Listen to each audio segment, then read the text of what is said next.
What up, guys? Welcome back to my YouTube channel. I'm Matt Wyatt. So I'm going to be reviewing every single James Cameron movies that came out over the years, and it will be in a release order. To me, James Cameron is in my top three favorite filmmakers of all time. I loved all of his movies growing up. I still do to this day. He has made every movie a banger, and there's not one movie that he made that were bad, in my opinion. And I'm planning on seeing The Abyss, a 4K remaster that's going to get a remastered on digital that's coming out next week, and it's going to get a 4K Blu-ray release in March.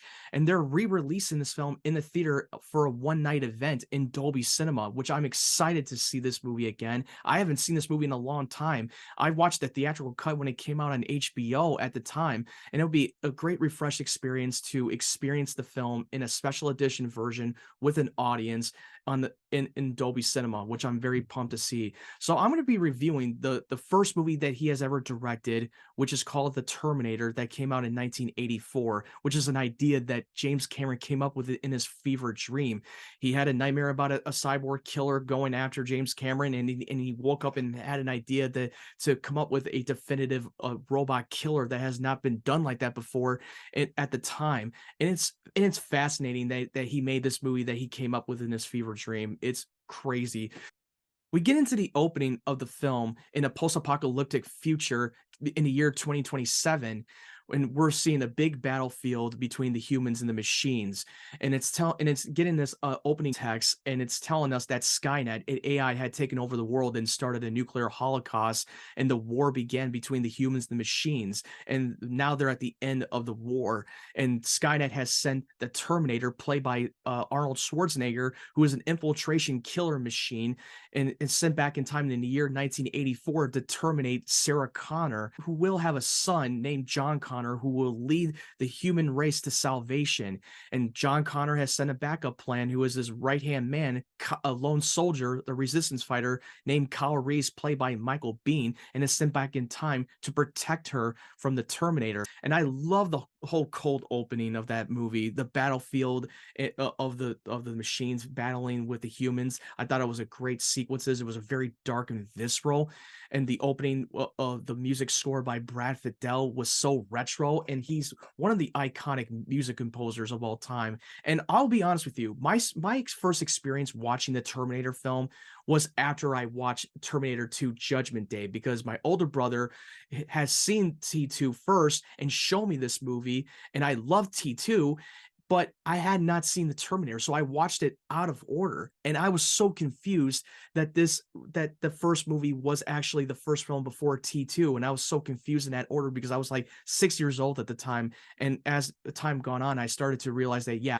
this movie came out before T2, and I instantly loved it when I first watched it. I even had a chance to go out and see it in the theater twice. First time around when I saw this in the theater was at the time when Terminator Genesis was coming out in 2015, and I loved experiencing it on the big screen. Then the second time I went to go see it with my older brother and then my nephew, we saw the double feature of Terminator 1 and 2 at the Alamo Draft House, and it was such an incredible double feature. I will say that with Arnold Schwarzenegger, he really put on a convincing performance as the Terminator, playing a cyborg killer that has no remorse and shows no expression on his face when he goes and terminates someone. He's the perfect machine that will get the job done without hesitation, and he can disguise himself as a human and blend in like everybody else. Because at the time when Arnold was up for the role for the movie, he was originally reading the script for the character Kyle Reese, and he was originally supposed to be playing the hero. In the studio, according to James Cameron, that they were eyeing for the role for O.J. Simpson as the Terminator and Arnold as Kyle Reese. And because O.J. Simpson was a big celebrity at the time, and this was before we know O.J. Simpson now today. But at the time when James Cameron was seeing O.J. Simpson being eyed for the role, he never thought that he would be the perfect fit to play a cyborg killer. So him and James Cameron had a lunch together, and and Arnold gave a pitch idea of how the Terminator should act and how he should move, and he understands it better than anyone. And James Cameron was so fascinated with that, with his pitch of how the Terminator should move and how he should act. And he thought, hey, why don't you play the Terminator? And Arnold was like, I don't know how I feel about it. I don't want to play the villain. He only has 26 lines, and I just want to be the leading man. And he was coming off of the heels of Conan the Barbarian, which it put him on the map and made him famous at the time. And he never thought he would actually play a killer. He wants to play the hero, the protagonist of the story. And James Cameron was like, "Well, I'll make you the leading man because it's called the Terminator." Then later, James Cameron sends Arnold a painting of Arnold posing as a Terminator with when you see the human flesh on the side and the Terminator on the left side, where you're seeing the machine on the side of his face and holding the 45 gun. And Arnold was so fascinated. He was like, "I'm the Terminator. I want to play the Terminator." And he was all in, and he got the role. And I love the writing. I love how deep the story was. It was so grounded and so visceral, and I was so well invested. It's not just some kind of a B-level movie that it's made out to be. And Arnold really put on a convincing performance by playing a menacing character that was so scary and terrifying. And we're introducing Sarah Connor. She was just an ordinary woman who is a waitress and is caught up in these crazy circumstances and is forced to survive. And we get into Kyle Reese, the played by Michael Biehn, which I thought he was incredible in that film. The chemistry between him and Linda Hamilton was absolutely brilliant. If you look back earlier in the movie, the Terminator is using a phone book and going after the list of every Sarah Connor in that phone book, because according to Kyle Reese, her records were lost in the war. Her full name, where she lives, and what she looks like. Most of the records were lost in the war. Skynet knew almost nothing about Connor's mother. Her full name, where she lived, they just knew the city. The Terminator was just being systematic. So he's going after every Sarah Connor on that list. And we know that she is next on that list, and she's trying to hide out. And we see the Terminator going in the tech noir, and it was so terrifying and so like intense, where you seen Sarah Connor just like duck down when she spilled something on the floor, and we see the Terminator pass by, and it was so crazy. It builds up a lot of tension and suspense. Like, you don't know if he's actually going to catch up to her until he did. And then you see Sarah eyeing the man, that a strange man, which is Kyle Reese, staring at her, and he was wondering, is that the one going after me? Turns out it wasn't. It was another guy. And you see Kyle Reese pulling out a shotgun because he was waiting for the moment to find the right to find the right Terminator. And you just see him blow him away and just capping him left and right. And it was so insane. And then we see Kyle Reese saying the line, "Come with me if you want to live. Come with me if you want to live." And we see like the Terminator getting up and chasing after Sarah and Kyle. Chasing was absolutely insane. This to me felt like more of a horror movie, and I consider this movie as a sci-fi horror film than an action movie. And on paper, it's supposed to be an action flick, but in context, it's really more of a dark horror thriller. And you see the Terminator just going, like, turning his head over and over again to scan the area to search for Sarah Connor in the vehicle. It just looked like he was being a surveillance drone. Like, that's how great Arnold did well in this performance. And you start to notice that he has burns and his eyebrows are all burned off after he jumped in the middle of the flames. And according to Arnold, when they were on set, they poured a mild acid on him to have that smoke coming out of him to make it look realistic, and have them burn off some piece of his hair and burn off his eyebrows to make the performance more convincing and more realistic and authentic. And we see him, he's talking on a CB radio, mimicking cop's voice. This is 1L19, westbound and Olympic approaching Overland. 1L19. So apparently the Terminator has the ability to mimic other people's voice and make it sound accurate. And we see that Sarah Connor is terrified of this man, Kyle, who she's never met in his life. She thought that he's after her to harm her.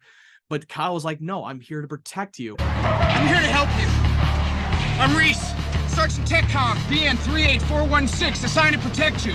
You've been targeted for termination." And he's explained that there was a nuclear holocaust and that there's been a war between the humans and the machines. And I grew up after Judgment Day. An AI Skynet decided our fate in the microseconds and decided to exterminate us. Nobody even knew who started it. It was the machine, Sarah.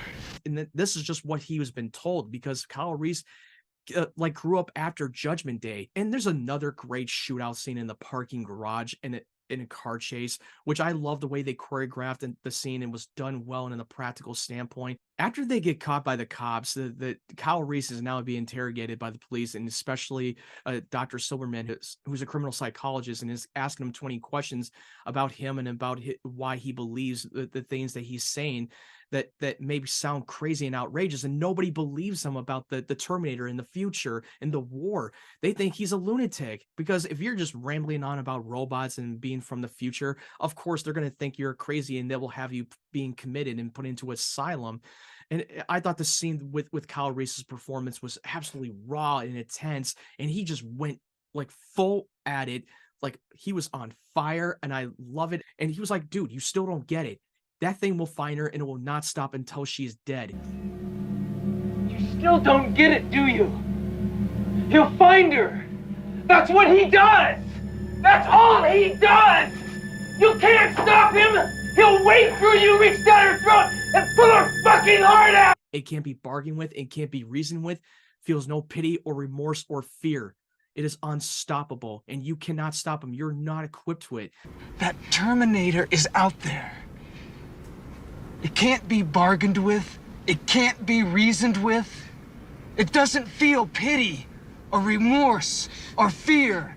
And it absolutely will not stop, ever, until you are dead. Well, and they were wondering, why didn't you bring any weapons more advanced that can take down a thing like this? Well, from what we've seen, you go naked. I mean, you can't bring any clothing, no weapons, nothing. Nothing dead will go. And it makes sense for the story, because then think about it, if he brought a lot of advanced weapons back in the year 1984, the movie would have been done so quickly, and they would have defeated the Terminator in the first 5 minutes. So James Cameron wanted to create the stakes and make it more believable, and it worked, and it made sense. And then we get into the side of the police station when Dr. Silverman is walking out the door, and we see the Terminator walked right past him. The moment he starts going into the police station, all bets are off, and we get the iconic line called, "I'll be back," which originally he did not want to say that line. And in the script, according to James Cameron, it was going to be, he was supposed to say, "I'll come back." But James Cameron thought it would be a better idea to say, "I'll be back." And Arnold thought it sounded odd, and it didn't make any sense that a machine would say it like that. Why can't he just say, "I will be back"? And then James Cameron's like, "Don't tell me how to fucking write." And Arnold was like, "Okay, I'll say the line. I'll be back." And in the context, it actually worked. It became one of the most iconic lines in the history of films. He always used that line in a lot of big action flicks every once in a while, and he gets paid the big bucks. Then we see him storming into the police station with a car. Holy shit, that was insane. That was so unexpected that he just uses the car to just storm right into the police station and just pulls out his machine gun and his shotgun and just going on a shooting spree and killed a lot of these police officers to go when he's going after Sarah Connor and hunting her down. Like, he did not hold anything back. It was so raw and visceral and intense to watch that scene in the movie, and it was scary as fuck. It terrified me as a kid. Like, God, he just does not hold back, and he does not fuck around. We got one flashback sequence where Kyle is having a nightmare and he's having PTSD, and you see him getting into the battlefield. His men were getting killed left and right. He's not just some big invincible badass like Arnold Schwarzenegger playing the hero. He's an ordinary guy who was forced to become a soldier and trained how to survive during the apocalyptic war.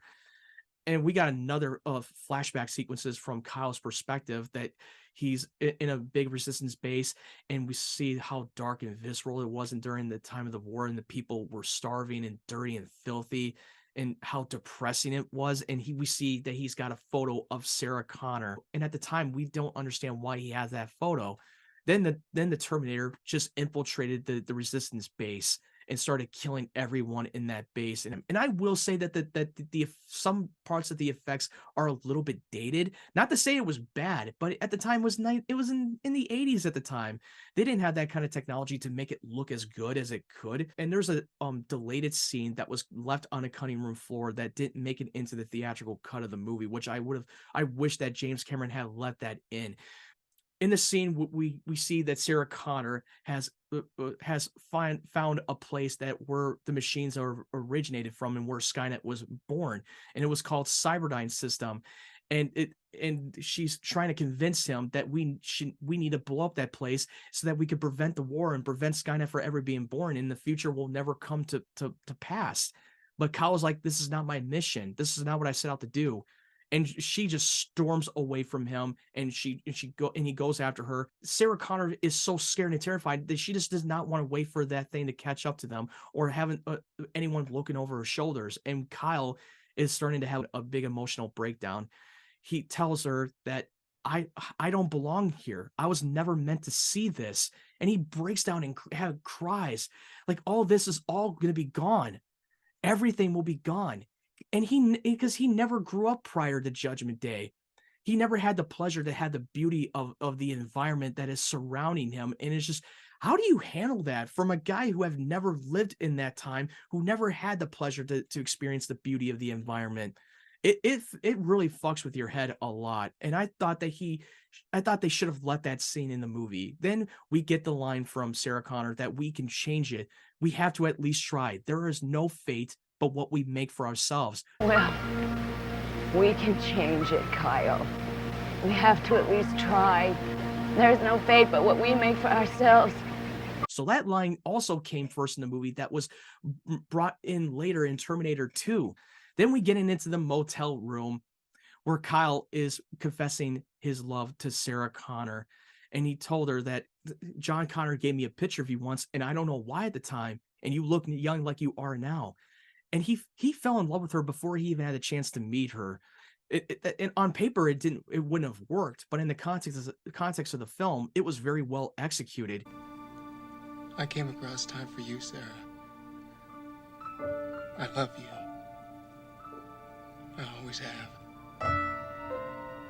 And he never wondered why that John gave him that picture.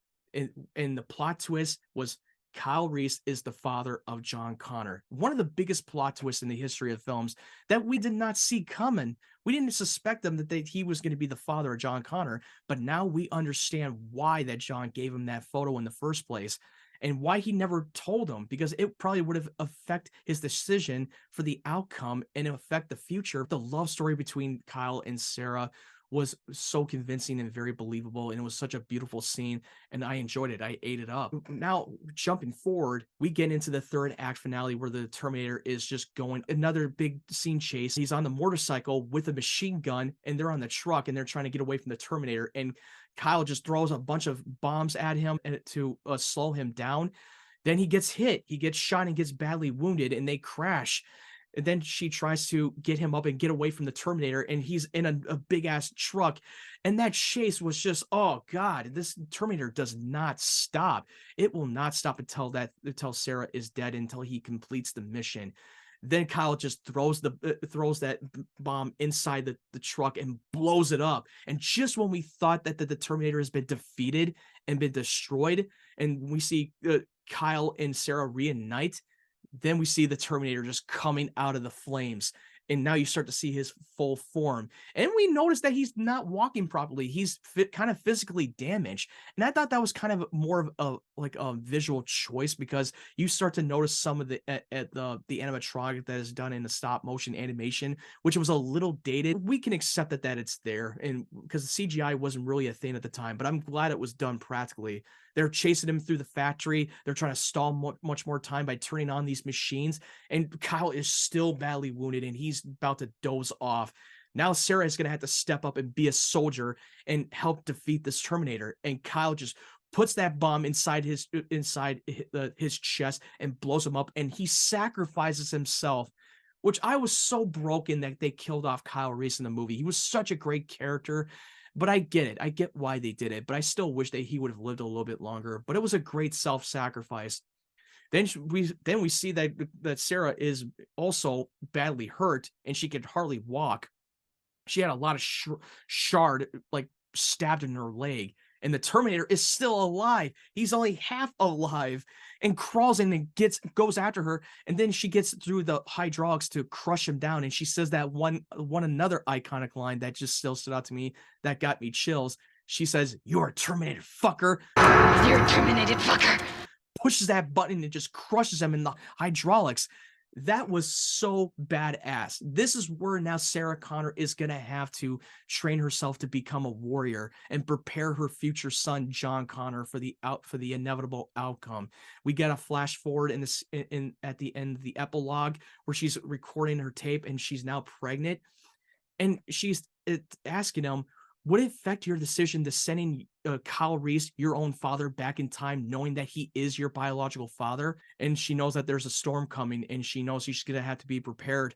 And it does have a definitive end, but it never ends on a cliffhanger. But it leaves the door open to the upcoming sequel. What a kick-ass end. Overall, this is one of my all-time favorite films. It's a masterpiece. And according to the Rotten Tomatoes, it's still sitting at 100% on Rotten Tomatoes, which is very rare that you're seeing a lot of the big movies that don't always stand out in 100% rating on Rotten Tomatoes. 100% of the critics gave it a positive score, and it was very successful at the box office at the time. And it started to get more attention more and more when it was on TV, and then we were selling VHS tapes. And then as years have gone on, the demand for the sequel was so higher and higher. People were so demanding the sequel, and it took them several years for James Cameron to develop the sequel, but he took his time and actually make sure that he gets the sequel done well and done right. This was just not some ordinary B-level movie. It became much deeper than that, and it developed a good human story between Kyle Reese and Sarah Connor. I was so well invested. Have you seen the film? What did you think of the first Terminator movie? I would love to know your thoughts. Let me know in the comment section below. If you want to follow my social media platforms, the link tree will be down in the description down below, where you can find my social media platforms on there. I'm more active on Threads, TikTok, Instagram, and Twitter.